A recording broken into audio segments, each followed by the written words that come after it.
Selamat pagi, khususnya untuk Pak Wiswono selaku dosen pengampu mata kuliah analisis perancangan usaha dan kewirausahaan. Perkenalkan, nama saya Muhammad Rizky Alim dari Fakultas Sains dan Teknologi jurusan Teknik Industri. Pada kesempatan kali ini saya ingin memaparkan sebagai urutan kuis besar 1 dengan topik ide usaha. Nah, ide usaha yang ingin saya utarakan adalah ide usaha mengenai produk kreatif dengan bahan dasar atau berbasis metal dan kayu.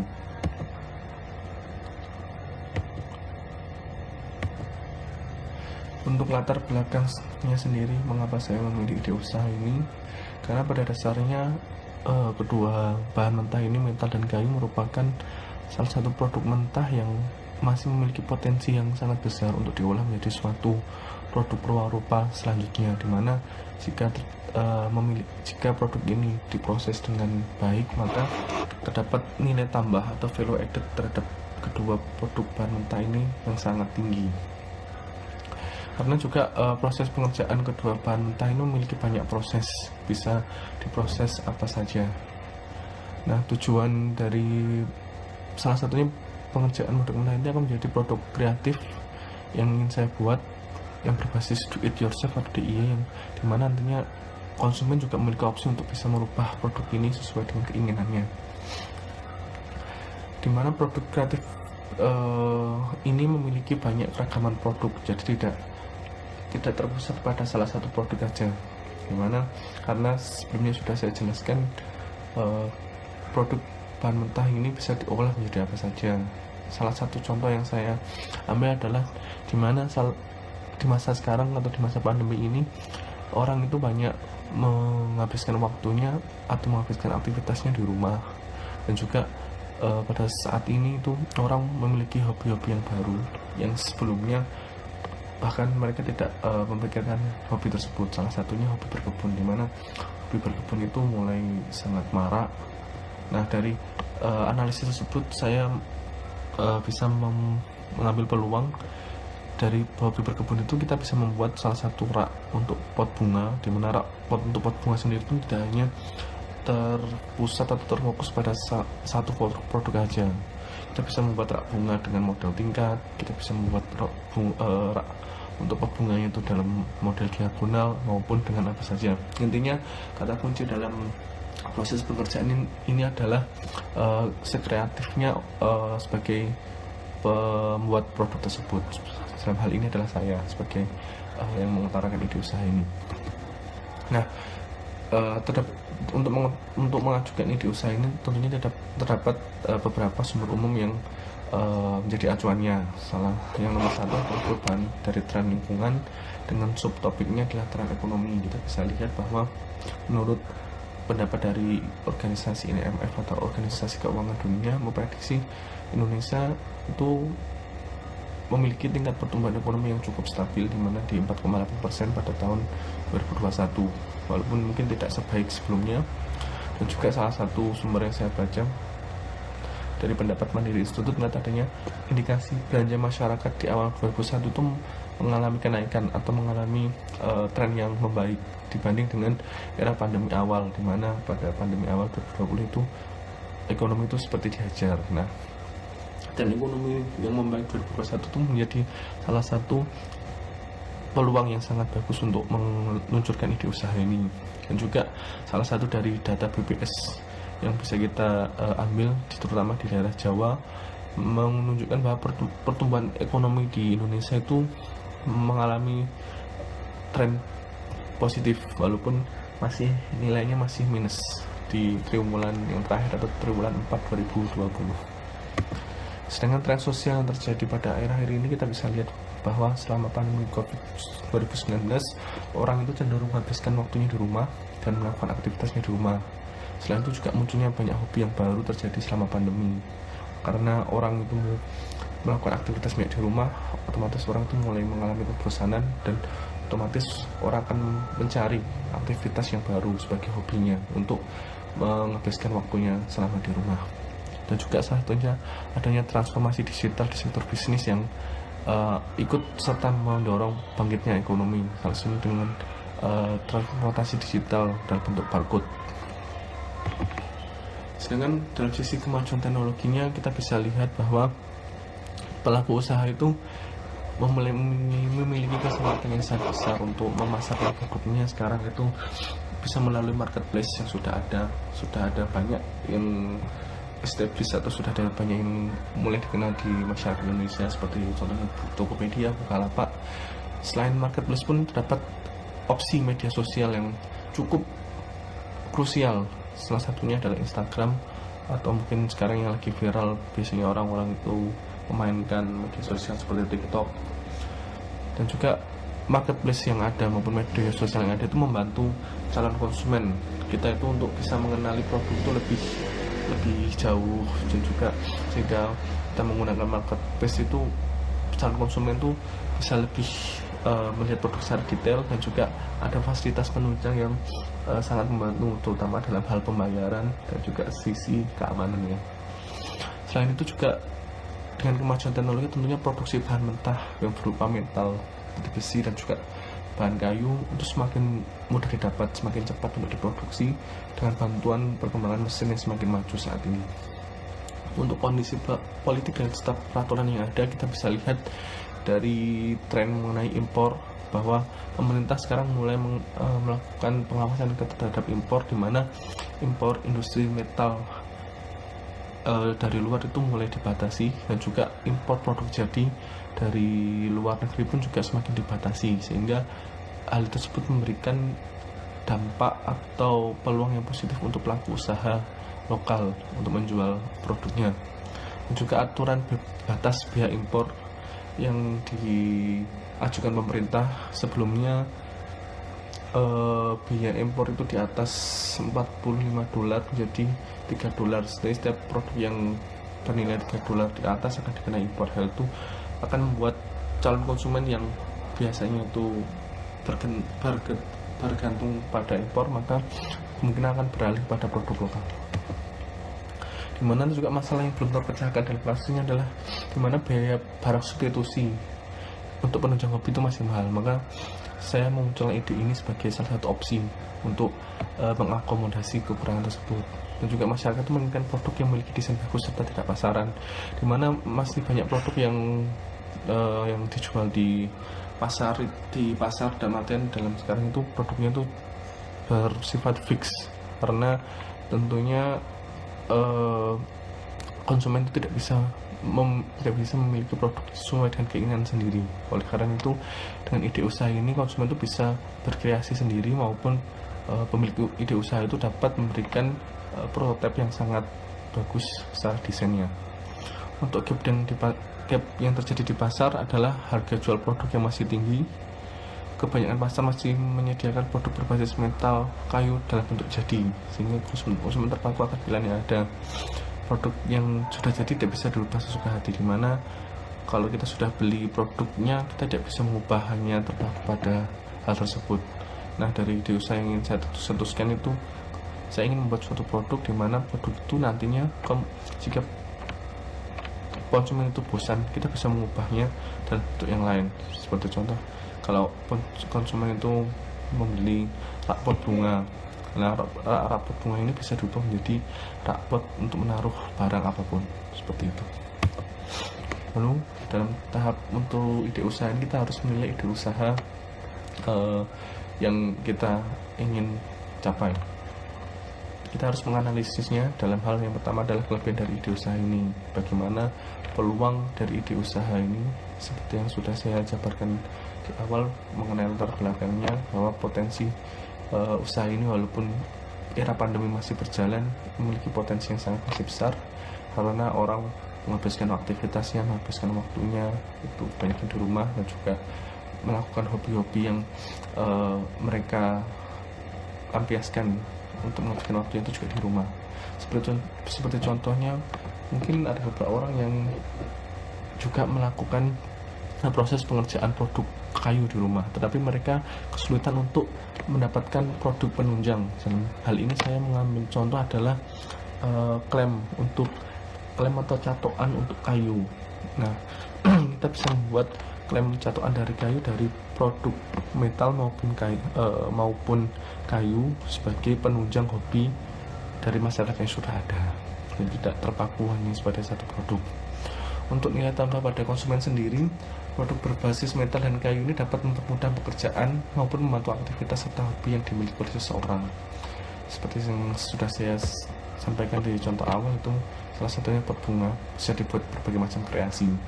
Jadi rak pot bunga ini tuh bisa menunjang hobi orang yang suka menanam bunga, suka berkebun tentu. Lalu konsumen tidak perlu mengeluarkan biaya yang besar serta dapat membantu aktivitas mereka secara efektif dan efisien. Nah, dalam hal ini saya berani untuk mengadu secara harga. Nah, saya ingin membuat produk yang dalam sisi costnya itu yang paling terjangkau, tapi masih memberikan kualitas produk yang standar. Dan nanti memenuhi standar itu masih bisa diadu. Lalu mengenai isu-isu yang berhubungan dengan ide usaha ini, kita harus menilai dari jumlah pesaing yang ada. Menurut pengamatan saya, industri di bidang ini, terutama di usaha pengolahan ini, masih cukup bisa dikatakan cukup jarang ya, karena mungkin di skala lokal saya melihat tuh ya lebih sekitar dari 100 pelaku usaha yang ada, tetapi kebanyakan mereka itu belum memasarkannya secara masif dalam daring, jadi masih secara konvensional. Nah, dengan kemajuan teknologi tentunya kita bisa memasarkan produk kita itu melalui daring, sehingga itu juga menambahkan peluang. Lalu terdapat tingkat siklus hidup produk yang harus kita analisa, yang harus kita juga awasi, di mana siklus hidup itu terdiri dari 4 tahap perkenalan, di mana tentunya produk yang nantinya kita akan produksi itu harus kita kenalkan kepada konsumen. Jadi setelah diproduksi harus kita kenalkan pada konsumen produk apa yang menjadi ciri khas kita dalam media usaha ini. Nah, tentunya promosi menjadi salah satu kunci dalam tahap ini. Promosi yang tepat dan juga promosi dengan jumlah yang tepat akan membantu kelancaran ide usaha ini. Kita bisa melakukan promosi di marketplace yang sudah ada maupun media sosial yang sudah ada. Kita bisa melakukan iklan bisa menggunakan Instagram Ads atau Facebook Ads yang sudah ada untuk meningkatkan jangkauan dari produk ini untuk bisa dikenal di masyarakat. Tapi yang kedua ada pertumbuhan, di mana produk ini mulai tentunya akan nantinya setelah dikenal masyarakat akan mengalami kenaikan produksi dan juga permintaan, sehingga nantinya promosi yang sudah dilakukan pada tahap awal itu dapat dikurangi karena produk kita sudah mulai dikenal oleh masyarakat. Tetapi pada tahap ini juga terdapat persaingan antar kompetitor yang memiliki ide usaha yang sejenis. Tentunya kita harus awas terhadap kompetitor kita. Tahap ketiga adalah tahap pendewasaan, di mana kestabilan dalam produksi dan laba yang didapatkan serta sudah diprediksi. Jadi produksi itu sudah mulai stabil dan juga laba yang didapat sudah mulai stabil, dan juga produksi yang nantinya akan produk yang akan diproduksi itu kita bisa tetapkan berapa jumlahnya. Nah, tetapi kembali lagi terdapat banyak persaingan atau kompetitor yang juga membuat produk yang sama, serta tentunya menawarkan kelebihan maupun keunikan di setiap produknya. Kita harus mulai awas. Oleh karena itu cara promosi atau pemasarannya menjadi poin yang sangat penting kembali. Hal ini promosi itu harus dilakukan untuk meningkatkan kembali target penjualan yang mulai menurun. Lalu tahap kemunduran, di mana produk ini akan mengalami penurunan dalam hal agresivitasnya.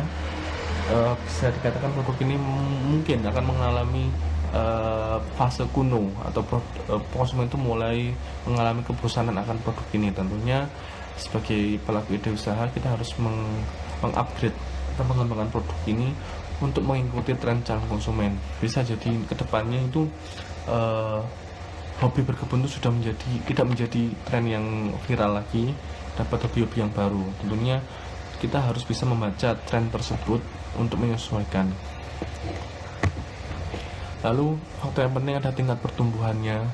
Jadi tingkat pertumbuhan penjualan itu harus dipantau dan kita harus mengetahui strategi apa yang harus dilakukan untuk menjaga tingkat pertumbuhan penjualan produk tersebut. Ada beberapa cara yang bisa dilakukan, seperti selalu meningkatkan kualitas produk, juga tetap menjaga persaingan harga. Mungkin kita bisa menambah model yang baru atau model penyertanya. Kita bisa tentunya produk yang kita buat itu tidak hanya satu macam. Sebagai kelebihan ini kita tidak membuat satu macam, sehingga mungkin kita memiliki banyak model dan konsumen itu mungkin tidak gampang untuk merasa bosan. Mungkin juga salah satu targetnya itu memasuki segmen pasar yang baru yang sudah ditetapkan sebelumnya, juga meningkatkan cakupan dan memasuki saluran distribusi baru. Selanjutnya adalah isu-isu yang berhubungan dengan pasar dan pelanggan, di mana kita harus menentukan dan juga menganalisis mengenai segmentasi pasar dan juga target pasar yang ingin dicapai, di mana segmentasi pasar itu nantinya harus kita pilih menjadi suatu grup dengan kebutuhan yang khusus akan produk kreatif tersebut. Kita tidak bisa menjangkau semua lapisan masyarakat. Kita harus membagi segmen pasar itu menjadi suatu kelompok yang terbagi sesuai dengan aktivitasnya atau hobinya masing-masing. Seperti yang saya contohkan di awal, jika hobi masyarakat yang sedang viral adalah berkebun, kita harus bisa mengamati peluang produk apa yang harus kita produksi dengan hobi berkebun tersebut. Salah satunya adalah kita membuat rak pot bunga, atau kita membuat peralatan yang menunjang hobi tersebut. Contoh yang lain mungkin hobi sekarang adalah juga mungkin mengerjakan produk kayu di rumah dalam skala kecil. Kita bisa memproduksi seperti yang saya katakan tadi, adalah klem atau catokan untuk kayu, dan kita bisa produksi dengan bahan metal dan kayu atau campuran dari kedua produk tersebut. Dan juga kita mungkin bisa membuat rak lemari dari kayu maupun dari metal maupun dari kedua campuran tersebut dengan desain yang tentunya lebih modern dan juga mengikuti tren dari masyarakat. Lalu segmen harga itu juga bisa berfokus kepada nantinya ada tentunya customer yang baru, segmen pasar dan marina, lalu juga kepada customer yang sudah difokuskan dan juga customer yang lain. Lalu segmentasi pasar itu juga bisa difokuskan menurut demografinya, jadi wilayah jangkauan dari produk kita. Apakah produk kita itu ingin kita pasarkan hanya skala lokal atau skala provinsi, maupun bisa dijangkau oleh semua masyarakat Indonesia. Lalu kita bisa memfokuskan segmentasi pasar itu menurut status sosial dan ekonominya, menurut waktunya, apakah penjualan nantinya produk ini hanya mengikuti waktu tertentu ataukah bisa bertahan di segala waktu, dan juga menurut lifestyle yang dianut oleh masyarakat.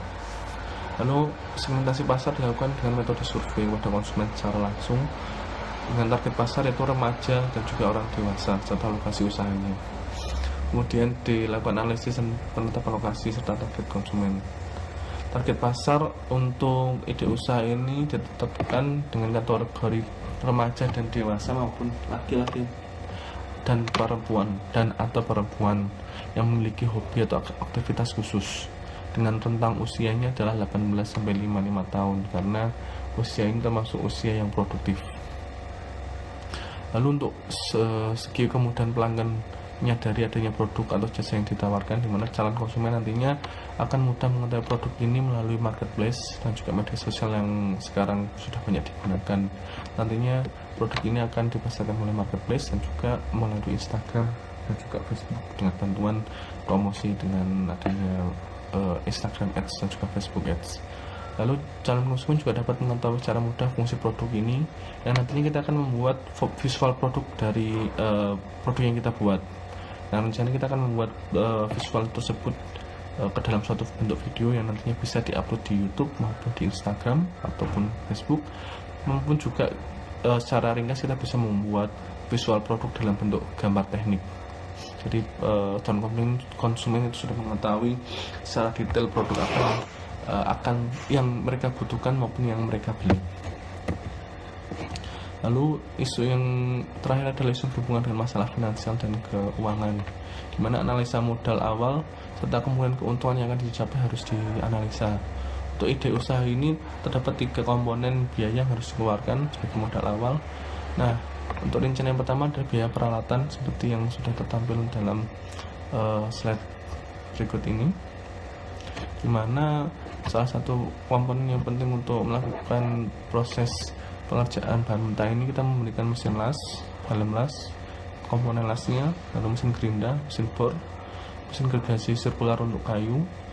Untuk hal yang lain yang harus dicermati adalah baju safety, juga sepatu safety-nya. Untuk pengerjaannya kita harus mengutamakan keselamatan kerja. Terus peralatan yang dibutuhkan untuk pengerjaan kayu seperti mesin ketam kayu untuk menghaluskannya. Juga kita tentunya harus melakukan finishing dengan pengecatan, maka diperlukan untuk mesin cat elektrik agar produk yang dihasilkan memiliki kualitas yang sangat bagus, meja kerja untuk pengerjaan produk, dan juga toolset seperti pusat penunjang seperti palu, obeng, dan lain-lain, dengan total peralatan yaitu 5.785.000. Lalu ada rincian biaya produk atau variable unit yang diperlukan di masa awal. Jadi kita harus mempersiapkan beberapa produk sebagai produk bahan mentahnya. Itu yaitu kawat las untuk pengerjaan las, mata potong gerinda yang kita butuhkan untuk memotong gerinda, baut mur skrup untuk pengerjaan penyambungan, besi hulu sebagai bahan mentah dari mentalnya, jati belanda maupun kayu multipacknya untuk pengerjaan kayu, dan juga cat besi untuk finishingnya. Untuk jumlahnya sebenarnya itu bersifat variatif. Saya estimasi untuk kebutuhan kurang lebih untuk produksi awal, dimana estimasi harganya itu sekitar 3.400.000, dimana nilai ini tuh bersifat fluktuatif karena tentunya nilai ini disesuaikan dengan jumlah produksi atau besarnya produksi, karena produk ini akan bersifat beragam ya, jadi bisa membuat produk yang kecil hingga berdimensi besar. Tentunya semakin besar dimensi yang diperlukan, semakin banyak variabel unit yang diperlukan. Dan faktor biaya yang terakhir adalah biaya operasional, dimana untuk ide usaha ini saya memerlukan satu bantuan karyawan dengan gaji karyawan. Ini juga akan ada biaya sewa untuk tempat sementaranya.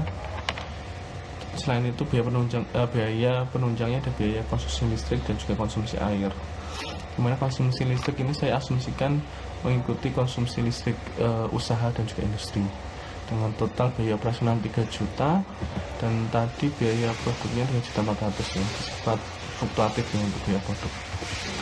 Jadi kalau mungkin dirinci secara biaya komponen sebagai modal awal kurang lebih adalah 12.185.000 rupiah.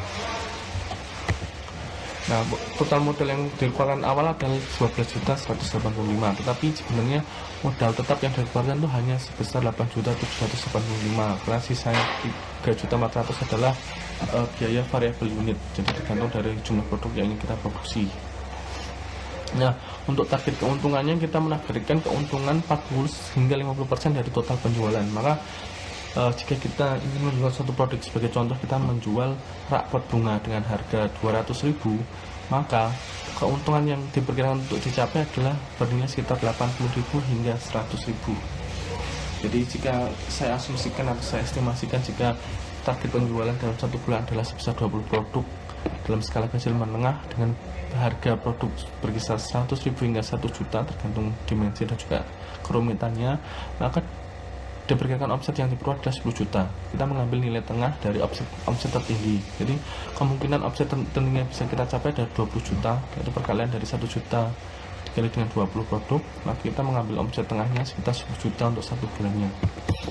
Maka kita bisa mencari nilai break even point secara kasarnya, dimana estimasi BIP akan terjadi pada bulan kedua setelah operasi ini dijalankan, yaitu kita bisa membagi dari biaya tetap, dari biaya yang tetap yang kita sekali keluarkan, dikurangi dari omset, dikurangi dari dibagi omset, dikurangi biaya variable unitnya, yaitu estimasi variable unitnya adalah 50% dari 20 produk yang terjual. Jadi BIP bisa kita peroleh dengan setelah ide usaha itu berjalan 2 bulan, atau estimasinya adalah setelah 40 produk laku terjual. Selain itu faktor lain permasalahan finansial yaitu ketika harga bahan baku atau variable unit itu mengalami kenaikan, dan juga operasional juga mengalami kenaikan seiring berjalannya waktu. Sehingga pendanaan diperkirakan berasal dari dana pribadi, dan juga kemungkinan juga akan mencari sumber dana dari bank untuk mendukung keseluruhan modal yang dibutuhkan. Nah, secara kesimpulan, ide usaha produk kreatif basis bahan mentah, mentah dan kayu memiliki potensi yang cukup menjanjikan, baik nantinya jika berjalan di era pandemi maupun nantinya era pandemi sudah berlalu. Karena parameter yang sudah analisis tadi memberikan dampak yang positif terhadap usaha ini, dan sebaiknya usaha ini layak untuk dieksekusi. Tapi tentunya salah satu kunci yang menjadi kesuksesan ide usaha ini merupakan penentuan target pasar atau segmentasi pasar, dan juga promosi terhadap produk ini. Karena ingat, produk ini tentunya berada pada jangkauan tingkat menengah hingga ke atas. Oleh karena itu, promosi secara tepat dan juga jumlahnya juga tepat di tempat yang tepat akan membantu kelancaran ide usaha ini. Jadi itu adalah pemaparan saya mengenai ide usaha yang ingin saya jalankan. Atas perhatian Bapak Yusmono saya ucapkan terima kasih.